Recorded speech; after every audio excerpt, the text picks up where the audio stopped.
তোমাদের রাষ্ট্রবিজ্ঞান ডিএসসি 6 সেমিস্টারের আন্ডারস্ট্যান্ডিং সাউথ এশিয়া এই টপিক থেকে গুরুত্বপূর্ণ কিছু ছোট প্রশ্ন ও উত্তর আলোচনা করা হয়েছে, যার মধ্যে তোমাদের প্রিভিয়াস ইয়ারের সমস্ত কোশ্চেনগুলোও রয়েছে।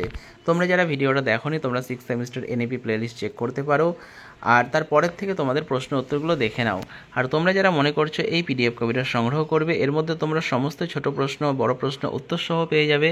তো সেক্ষেত্রে তোমরা স্ক্রিনে দেওয়া নম্বরে 150 টাকা পেমেন্ট করে হোয়াটসঅ্যাপে তার স্ক্রিনশট পাঠাও, তোমাদের পিডিএফ কপিটি পাঠিয়ে দেওয়া হবে। তো দেখে নাও কোন কোন প্রশ্নগুলো পড়বে পরের। ভারত 1998 সালে কোন স্থানে পরমাণু পরীক্ষণ কর্মসূচি রূপায়িত করেছিল? সার্কের প্রধান উদ্দেশ্য কী ছিল? ভারত এবং পাকিস্তান কখন স্বাধীন রাষ্ট্র হয়েছিল? কোন স্থানে চতুর্দশ সার্ক শীর্ষ সম্মেলন অনুষ্ঠিত হয়েছিল? কোন বছর ভারত শ্রীলঙ্কায় শান্তিরক্ষা বাহিনী প্রেরণ করেছিল? কোন বছর ভারত ও পাকিস্তান পারমাণবিক পরীক্ষা সম্পন্ন করেছিল? শ্রীলঙ্কা কখন স্বাধীন হয়?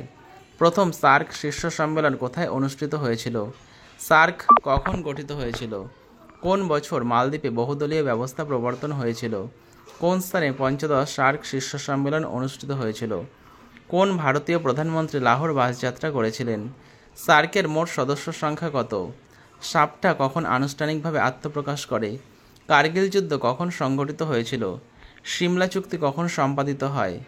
দক্ষিণ এশিয়ার অন্তর্ভুক্ত যে কোনো 4টি রাষ্ট্রের নাম লেখো। শ্রীলঙ্কায় সংঘাতে লিপ্ত থাকা পরস্পর বিবদমান দুটি গোষ্ঠীর নাম লেখো। পূর্বামুখী নীতি বা লুক ইস্ট পলিসি কি?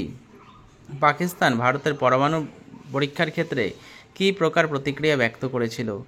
এরূপ দুটি বিষয়ের নাম উল্লেখ করে যাকে ভারত ও বাংলাদেশ সহযোগিতা করেছে।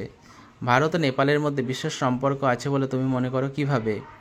সার্ককে একটি প্রভাবশালী সংগঠন গড়ে তোলার জন্য ভারতের যে কোনো দুটি প্রচেষ্টার বিষয় লেখো।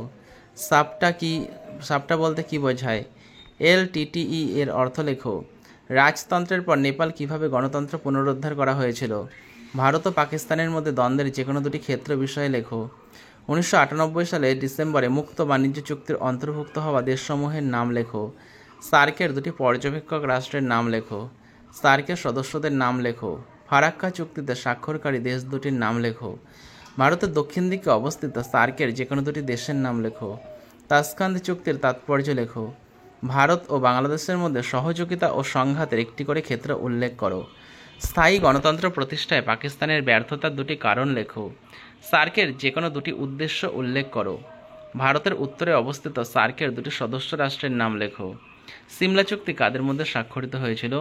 সিমলা চুক্তির যে কোনো দুটি শর্ত উল্লেখ করো। ভারত ও চীনের মধ্যে মতবিরোধের দুটি কারণ লেখো। দক্ষিণ এশিয়ার সকল রাষ্ট্রই এক ধরনের রাজনৈতিক ব্যবস্থা অনুসরণ করে বলে তুমি মনে করো। তোমার উত্তরের সপক্ষে যুক্তি দেখাও। পাকিস্তানে স্থায়ী গণতন্ত্র প্রতিষ্ঠা না হওয়ার দুটি কারণ লেখো, অথবা সুস্থির গণতন্ত্র প্রতিষ্ঠার ক্ষেত্রে পাকিস্তানের দুটি ব্যর্থতার কারণ লেখো। পূর্ব পাকিস্তানের মানুষ কী কী কারণে স্বাধীনতা আন্দোলন আরম্ভ করেছিল, অথবা পূর্ব পাকিস্তানের জনসাধারণ এক মুক্তি আন্দোলনের পথ গ্রহণ করার কারণসমূহ নির্দেশ করো।